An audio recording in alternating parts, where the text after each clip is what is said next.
ہی آئے گا. جب آپ بڑے کے اندر یہ چیزیں فیل کرتے ہیں تو بچے زیادہ اس معاملے میں حساس ہوتے ہیں. ایک دوسرے کے لباس کو دیکھنا, عید پہ دیکھیں اس نے جوتا پہنا میں کیوں نہیں, اس نے ایسے کپڑے پہنے میں نے ایسے کیوں نہیں. تو اس لیے بچوں کو مستقل ایک لباس کا ایسا عادی بنا دینا جو ان کی شخصی تعمیر, ذہنی تعمیر کو مجروح کرے, یہ مناسب نہیں. اگر کوئی اچھا مخصوص لباس لگتا ہے سنت کے مطابق اس کو پہنائے ضرور, لیکن مستقل نہ ہو. تیسرا وہی مسواک کی بات ہے کہ عورتوں کو مسواک کرنا فقہا نے منع فرمایا. کیوں؟ اس لیے کہ مسواک عموماً سخت ہوتی ہے تو مسوڑے ان کے زخمی ہو جائیں گے.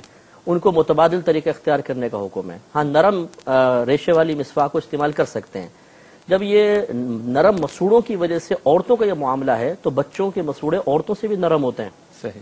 ان بچوں کو شروع سے ہی مسواک کا عادی بنانا اور اس سے ان کے مسوڑے زخمی ہو رہے ہیں, مسوڑوں کو نقصان پہنچ رہا ہے, تو اس میں سنت کا عادی بنانا اگر باعث ضرر ہو رہا ہو تو یہ قطعاً مناسب نہیں ہے, جیسے کہ عورتوں کے مسئلے میں ہوا.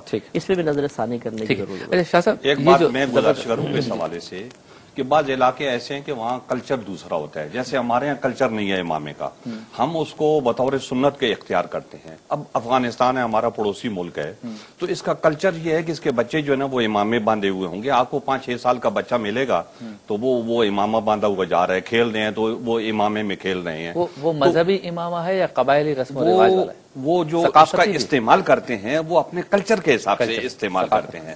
اب ہمارے ہاں امامے کو استعمال کیا جاتا ہے سنت کی حیثیت سے, تو پھر سنت کی تحقیر کا مسئلہ ہوتا ہے جس طریقے سے مفتی صاحب نے فرمایا. اچھا, میرا سوال یہ ہے شاہ صاحب کہ زبردستی بچے کو حافظ قرآن بنانا, عالم بنانا یا پھر ڈاکٹر بنانا, انجینئر بنانا, وہ نہیں بننا چاہتا. چوائس والدین کی ہے اور ہم جو تھوپ رہے ہیں وہ بچوں پر جو اس کا اہل نظر نہیں آتا, اس میں وہ صلاحیت نہیں ہے. کیا کہیں گے؟ بات یہ ہے کہ قرآن حکیم کا حافظ بنانا یہ کوئی دین کا ایسا کام نہیں ہے کہ اگر وہ یہ کام نہیں کریں گے تو گناہگار ہو جائیں گے یا بچہ گناہگار ہو جائے گا. یہ ایک شوق ہوتا ہے, ماں باپ کا شوق ہوتا ہے کہ وہ اپنے بچے کو حافظ بنائے, اور حافظ بننا چاہیے. اس میں کوئی برائی کی بات نہیں ہے بلکہ خوبی کی بات ہے. حضور اکرم صلی اللہ علیہ وسلم قرآن حکیم کے حافظ تھے, بے شمار صحابہ حافظ تھے. دین کا نظام جو ہے نا وہ اسی کے حساب سے چلتا ہے. تراویح میں اس کی ضرورت پڑتی ہے. تو یہ حفظ جو ہے نا یہ بچپن ہی میں ہو سکتا ہے, بعد میں بھی ہو سکتا ہے, لیکن ذرا مشکل کام ہوتا ہے. لیکن اس کے لیے ضروری یہ ہے کہ بچے کے اندر اس کا رجحان پیدا کیا جائے, اس کا شوق پیدا کیا جائے, اور اگر وہ شوق سے اس طرف آ سکتا ہے تو یہ اچھی بات ہے. کیونکہ بچے کی پسند بھی دیکھنا یہ ضروری ہوتی ہے. میں نے تو خواب دیکھا ہے, میں نے تو یہ ارادہ کیا تھا کہ بچوں کو یہ بناؤں گا. اب یہ جو ضد پکڑ لی والدین, جی اس کے بارے میں کیا ضد پکڑ کہ بھائی میں تو یہ کرواؤں گا, ڈاکٹر بناؤں گا, انجینئر بناؤں گا, بس میں نے یہ تہیہ کیا. مطلب جو انہوں نے تہیہ کیا یہ ان کا اپنا شوق ہے, تو اس کے لیے ضروری یہ ہے کہ اس کے بچے کے اندر وہ اس کا شوق پیدا کریں. اگر وہ اس میں کامیاب ہو گئے تو وہ ان کی مراد پوری ہو جائے گی, اور اگر وہ اس میں کامیاب نہ ہوئے شوق پیدا کرنے میں تو پھر بچہ نہ حافظ بن سکے گا, نہ ڈاکٹر بن سکے گا, نہ انجینئر بن سکے گا, وہ کچھ اور بن جائے گا. کی بات کی تائید کرتے ہوئے تھوڑا سا اس پہ کلام کروں گا کہ مسئلہ یہ ہے کہ ایک وہی بات ہے کہ والدین کا شوق, ایک بچے کا طبعی لحاظ سے اس شوق یا ذمہ داری کو قبول کرنا. بعض اوقات اپنے شوق کی تکمیل کے لیے یا خاندان میں کوئی بچہ حافظ بن گیا اس کے مقابلے کی غرض سے اپنے بچے کو بنا تو دیتے ہیں, لیکن وہی حضرت کی بات کہ پہلی بات بچے کا ذہن نہیں بنایا جاتا, دوسرا اس کا اگر ذہن بنا دیا گیا تو گھر میں وہ ماحول کریٹ نہیں کیا جاتا کہ جس کے بعد وہ حافظ ہو جانے کے بعد بھی حفظ کی حفاظت کر سکے. بچے حافظ بنتے ہیں, ماں باپ شوق پورا کرتے ہیں, اس کے بعد ماحول بالکل ماڈرن ہوتا ہے, بچہ حفظ بھول جاتا ہے. بچیوں کا معاملہ بھی یہ ہے کہ بچیاں حافظہ بنتی ہیں, پھر جب شادی ہوتی ہے ایسے گھر میں ان کی شادی کی جاتی ہے کہ جہاں پر اتنی ذمہ داریاں ہوتی ہیں کہ وہ حفظ کی حفاظت نہیں کر سکتے. اور یہ فقہا نے واضح طور پہ بیان فرمایا, قرآن و حدیث کی تعلیم کا نچوڑ ہے کہ جس نے قرآن پڑھ کر جو قرآن پڑھ کے بھول گیا وہ بروز قیامت اندھا اٹھایا جائے گا. یہ عمل کے بارے میں بھی ہے اور حفظ کے بارے میں بھی ہے. فقہا نے فرمایا کہ وہ جو حفظ یاد کر کے بھول جائے اس کے لیے وبال ہے.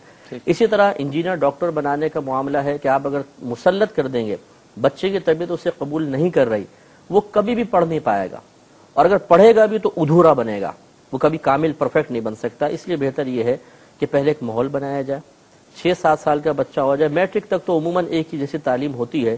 اس کے بعد ضرور بچے کے سامنے ایک چیز رکھی جائے کہ آپ کا کیا رجحان ہے. بچے کا رجحان دیکھیں. بعض بچے شروع سے پانے پکڑنا اور اسکرو ڈرائیور لینا, گاڑیوں کو کھول دینا, جستجو کا مادہ ہوتا ہے. ماں باپ اگر اس کو دیکھ رہے ہیں, واچ کر رہے ہیں کہ کیا بچے کی طبیعت ہے, اور میٹرک تک اس کی یہی کیفیات رہیں تو پھر اس کو اسی فیلڈ میں داخل کریں، بہت اچھا ہے. ٹھیک، فرض علوم سکھائیں، اس کے بعد دنیاوی علوم کی طرف جہاں تک یہ حفظ کا نظام ہے تو مسلمانوں نے اس کے لیے بڑی جدوجہد کی ہے. خصوصاً حضرت نظام الدین اولیاء دہلوی رحمۃ اللہ تعالی علیہ نے اس حوالے سے بڑی کوشش کی ہے کہ مسلمان زیادہ سے زیادہ قرآن حکیم حفظ کریں اور بچوں کو اس طرف لگائیں. تو آج بھی یہ جو پاک و ہند میں اس بات کے اوپر زور دیا جاتا ہے، یہ بنیاد رکھی اس کی حضرت نظام الدین اولیاء رحمۃ اللہ تعالی علیہ نے، اور ان کے دور میں بھی بہت اچھے طریقے سے اور بہت زیادہ لوگ جو قرآن حکیم حفظ کرتے تھے، اور آج بھی وہ طریقہ کار جو ہے وہ چلا رہا ہے. ٹھیک ہے، انہوں نے ایک ماحول بھی تو بنایا نا ویسا. اب مسئلہ یہ کہ ہمارے یہاں ماحول بالکل نہیں ہوتا، صرف شوق کی تکمیل ہو جاتی ہے، اس کے بعد ماحول نہ ملنے کی بنا پہ بچہ سب بھول بھال جاتا ہے. اچھا حضرت یہ بتائیں، آخری سوال ہے، وقت ختم ہو رہا ہے، کہ جب عبادت یا عبادات کے لیے عاقل و بالغ ہونا لازم ہے، سمجھ ہونا، فہم ہونا ضروری ہے، تو یہ پابندیاں جتنی بھی آپ نے گنوائی چند اس میں سے، یہ بچوں پر کس طرح لاگو کریں گے یا کس طرح لازمی ہوں گے؟ دیکھیں، ان کا لزوم جو ہے فرض یا وجوب کے درجے میں رکھ کر نہیں ہوتا. اس کو اگر ہم لازم قرار دیتے ہیں، جیسے نبی کریم نے فرمایا 7 سال کا بچہ ہو جائے تو نماز کا حکم دو، 10 سال کا ہو جائے تو مار کے نماز پڑھاؤ، تو اس لیے نہیں کہ اس پہ نماز فرض ہو چکی ہے، بلکہ اس لیے کہ عنقریب وہ ایک ایسی عمر کے اسٹیج پر پہنچنے والا ہے کہ جس کے بعد یقیناً یہ چیزیں اس پہ فرض یا واجب ہو جائیں گی. اگر ابھی سے اس کی تربیت کا اہتمام نہ کیا جائے تو بلوغت کے بعد جب طبیعت میں ایک جوش پیدا ہوتا ہے، ایک آزادی پسند طبیعت ہو جاتی ہے، اور اس وقت انسان باہر کا ماحول دیکھتا ہے اور وہ چیزیں اثر انداز ہوتی ہیں.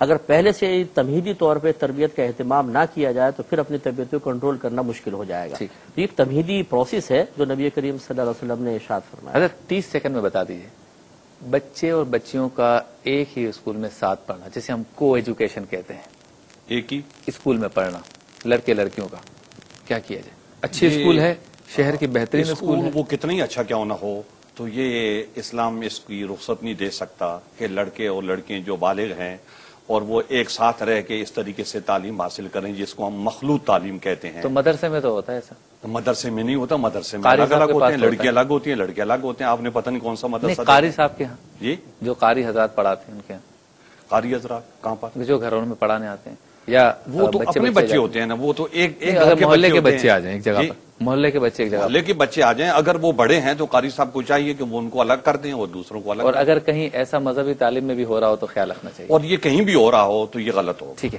بہت شکریہ حضرت علامہ شاہ حسین گردیری صاحب، آپ کا، مفتی محمد اکمل صاحب بہت شکریہ، بہت کچھ سیکھنے کو ملا آپ دونوں معزز مستند علماء کرام کی گفتگو سے، اور یقیناً ہمارے تمام ناظرین نے بھی آج کی اس گفتگو سے اندازہ کیا ہوگا کہ بچوں کی تربیت کے حوالے سے اسلام میں اتنی سختی نہیں ہے جو عموماً ہم سمجھتے ہیں.